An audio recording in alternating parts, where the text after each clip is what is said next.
Hello guys, welcome back on my YouTube channel. Jammu and Kashmir থেকে আমি ফিরে এসেছি। আর যারা আমার জম্মু কাশ্মীর ট্রিপের ব্লগগুলো দেখোনি তাদেরকে রিকোয়েস্ট করবো, please visit my channel. And আমার জম্মু কাশ্মীরে যতগুলো ব্লগ আছে, 3টে ব্লগ আছে, তো 3টে পার্টে তোমরা অবশ্যই দেখো এবং দেখে আমাকে কিন্তু কমেন্ট সেকশানে জানিও যে কেমন লেগেছে। আর যদি ভিডিওটা ভালো লাগে অবশ্যই লাইক করবে, আর আমার চ্যানেলটাকে তোমার বন্ধুদের সাথে অনেক বেশি করে শেয়ার করবে। এবং আমার আরও নতুন ভিডিও যদি দেখতে চাও তাহলে অবশ্যই আমার চ্যানেলটাকে সাবস্ক্রাইব নাও। কোথা থেকে ঘুরে আসার পরে যেটা হয় যে লাইফটা ভীষণ মেসড আপ, প্রত্যেকেরই একটা নিজস্ব লাইফস্টাইলের প্যাটার্ন, যেটা হয় যে একটা ওয়ার্কআউট সেশন থাকে, একটা হেলদি ফুড হ্যাবিট থাকে, তো সমস্ত কিছু একদম।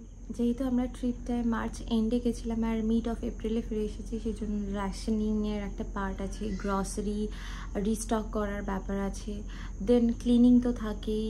তারপরে ওখানে গিয়ে যেটা আমার এখন ফেস দেখে বুঝতেই পারছো যে দারুণভাবে ট্যান পড়েছে, তো স্কিন কেয়ারের ব্যাপার থাকে এবং ওয়েট ম্যানেজমেন্ট, নানা কিছু মিলিয়ে আজকে have to be back on my track. তো আজকের ভিডিওটা সেটার ওপরে যে getting back in my track. So আশা করি ভিডিওটা তোমাদের ভালো লাগবে, আর ভালো লাগলে অবশ্যই লাইক, শেয়ার আর সাবস্ক্রাইব করে দিতে একদম ভুলবে না। কোথাও থেকে ঘুরে আসলে আমাদের একটা কথাই মনে হয় যে কখন গিয়ে বাড়িতে রেস্ট নেব। আর রেস্ট বলতেই যেটা আমরা বুঝি যে বাড়িতে গিয়ে একটু বেডে শুয়ে পড়ব। তো ফার্স্ট কাজ আমার যেটা থাকে কোথাও থেকে ঘুরে আসলে, যে আমাকে বেডটা ক্লিন করে নিতে হবে, change your bedsheet, pillow cover etcetera. So I am doing that only.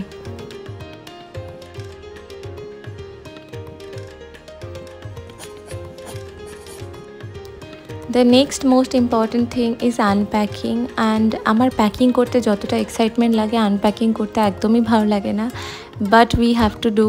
কারণ আনপ্যাকিং করে কিছু জামা কাপড় ক্লিন করা, কিছুগুলোকে কাভারে তুলে দেওয়া, এটা একটা হিউজ টাস্ক বলে মনে হয়।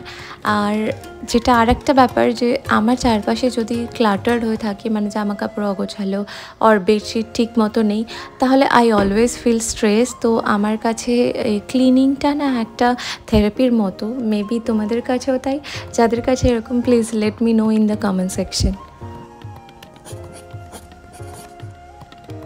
The next thing is taking care of your skin. কারণ কোথাও ঘুরতে গেলে আমরা স্কিনের প্রপারলি টেক কেয়ার করতে পারি না, বাট আমি যতটা পেরেছি প্রচুর করে সানস্ক্রিন লাগিয়েছি, প্রচুর জল খেয়েছি, হাইড্রেট রেখেছি, বাট স্টিল স্কিনের তো একটা ডিফারেন্স আছে। আর যেহেতু একটা টেম্পারেচার চেঞ্জ হয়ে যাওয়া, ওয়েদার চেঞ্জ হয়ে যাওয়া, তো আমার স্কিনটা খুব একটা ব্ল্যাকিশ একটা ভাব চলে এসেছে, যেটাকে আমরা ট্যানও বলতে পারি, বাট আই ডোন্ট নো এটা প্রপারলি ট্যান কিনা, বাট এটা খুব ব্ল্যাক ভাব ছিল।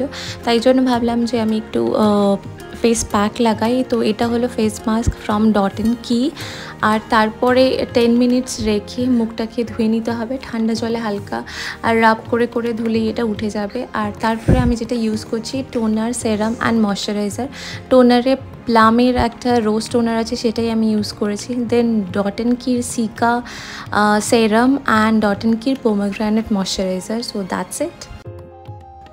স্কিন কেয়ারে আরেকটা ইম্পর্টেন্ট থিং হলো ব্লাড সার্কুলেশন, এবং সেটার জন্য আমি গোয়াশা ইউজ করি। তো যারা এটার উপর ডিটেল ভিডিও দেখতে চাও যে how do I do my skin care, then let me know in the comment section. কোথাও থেকে ঘুরে আসলে যেটা হয় যে প্রচণ্ড পরিমাণে ল্যাথার্জি ফিল হয়, যে lag, train journey, whatever. 10-15 দিন তো আমি কিছুভাবেই সকালে উঠতে পারি না, পুরো রুটিন মেসড আপ হয়ে যায়। So I prefer to set an alarm to get up. As a wellness coach আমার সবসময় ওয়েট ম্যানেজমেন্টটা একটা বিশাল টাস্ক। তো দেখলাম এখানে আমার অলমোস্ট 3 কেজি ওয়েট বেড়ে আছে after travel. So I have to reduce that, but it's okay. আর সকালে উঠে না একটা মর্নিং রুটিন যদি সেট করে নিতে পারি, আমার মনে হয় যে সেক্ষেত্রে আমার তো খুবই উপকার হয়, যে আমি সারা দিনটা রুটিন মাফিক চলতে পারি। তো আমি তোমাদেরকেও সাজেস্ট করবো যে একটা মর্নিং রুটিন সেট করে নিতে। তো আমার মর্নিং রুটিন হলো যে আমি খালি পেটে যে আমার নিউট্রিশন থাকে সেটা খাই, এবং সেই সঙ্গে আমি সেশন জয়েন করি। সেখানে আমি আমার মেম্বারদের সঙ্গে কথা বলি, স্যার এসে কথা বলেন। So I feel great. আর তুমি যতই টায়ার্ড থাকো যাই থাকো তোমার বেবির টেক কেয়ার করতে কিন্তু কখনোই ভুললে চলবে না। সো সকালে উঠেই আমি তানভির জন্য একটা হেলদি ব্রেকফাস্ট বানিয়ে দিয়েছি, বিকজ তানভি ওখানে গিয়ে না প্রপার একদম মিল ইনটেক করতে পারেনি। আর যেহেতু আমার ওয়েট লস করার এখন জার্নি স্টার্ট হবে, তো আমি এখানে একটু জুসই প্রেফার করছি সকালবেলায়। আর কলকাতায় যা গরম, আমার ট্রাস্ট মি কিছুই খেতে ইচ্ছে করছিল না। এর পরের টাস্ক হলো declutter or cleaning your space or room. তো সেটা আমাকে করতে সত্যিই ভালো লাগে, কারণ আমি ঘর পরিষ্কার রাখতে আর সমস্ত কিছু অর্গানাইজ করে রাখতে খুব ভালোবাসি। তো এখন রুম ক্লিনিংয়ের টাইম, তো রুম ক্লিন করে নেব। ফিরে এসে এত টায়ার্ড, আর কোনো গ্রসারি ছিল না, নাথিং। তো সমস্ত কিছু আবার রিস্টক করতে হতো। তো আমি ভাবলাম যে আমি ইনস্টামার্ট থেকেই সব অর্ডার করে দিই। অ্যান্ড অনেকের খারাপ ভালো মিশিয়ে আসে, বাট আমি ইনস্টামার্ট থেকে যখনই যাই অর্ডার করেছি সেগুলো কিন্তু খুবই ভালো কোয়ালিটির প্রোডাক্ট আসে। তো আমি যেগুলো গ্রসারি বা ঘরে যেগুলো টুকটাক লাগবে সেই সমস্ত জিনিস এবং প্রচুর পরিমাণে ভেজিটেবলস, ফ্রুটস, এগুলো সব অর্ডার করে দিয়েছিলাম। আর পুজোর জিনিসও অর্ডার করে দিই। তো আমার সমস্ত কিছু একদম বাড়িতেই চলে আসে, অ্যান্ড এটা খুব ভালো একটা অপশন।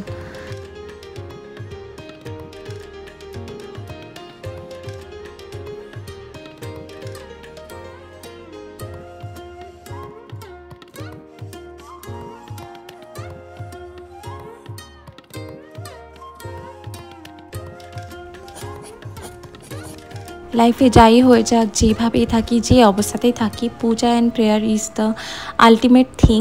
তো এতদিন ধরে গপুকে দেখতে পাইনি, গপুকে পুজো করতে পারিনি, গপুর জন্য ভোগ নিবেদন করতে পারিনি। মনটা কেমন একটা খারাপ হয়েছিল। তো বাড়ি ফিরে যেটা সবার আগে করেছি, মন ভরে পুজো করেছি, and that give me ultimate happiness.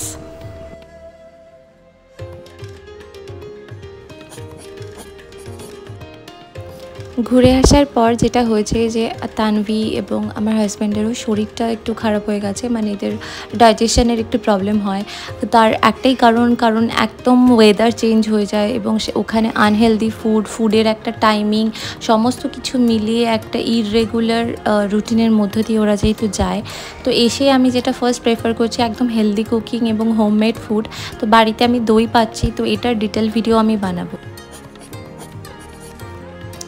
And ultimately it's time for lunch. তো এখানে আমি দেখো লাঞ্চে একদম সিম্পল খাবারই রেখেছি, রাইস, রাজমা, একটু লেবু, আর এই আচারটা আমি কাশ্মীর থেকে এনেছি, অ্যাপেল ভ্যালি থেকে। তো আপেলের আচার, এটা দারুণ খেতে। আর তানভির জন্য একদম সিম্পল ফুড রেখেছি, সেটা হলো কার্ড অ্যান্ড রাইস। তো অনেক সময় আমি কার্ডে তড়কা দিয়ে কার্ড রাইস দিই, আর তাছাড়া নয়তো এমনিও দিই।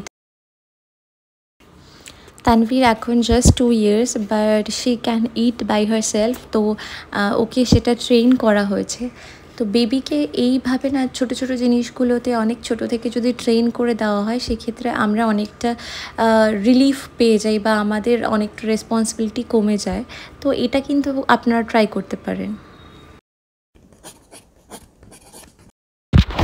Now it's time to recharge your self. Recharge আমি একভাবেই হয়েছে, আমি ভিডিও এডিট করতে পারলে এটা আমার কাছে একটা দারুণ রিচার্জের জায়গা।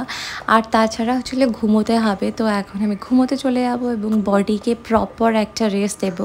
তো এখানেই ভিডিওটা শেষ করছি। ভিডিওটা ভালো লাগলে লাইক, শেয়ার আর সাবস্ক্রাইব করতে একদম ভুলবে না। আর সাবস্ক্রাইব বাটনের পাশে থাকা বেল আইকনটাকে প্রেস করে রাখবেন নেক্সট নোটিফিকেশনের জন্য। বাই।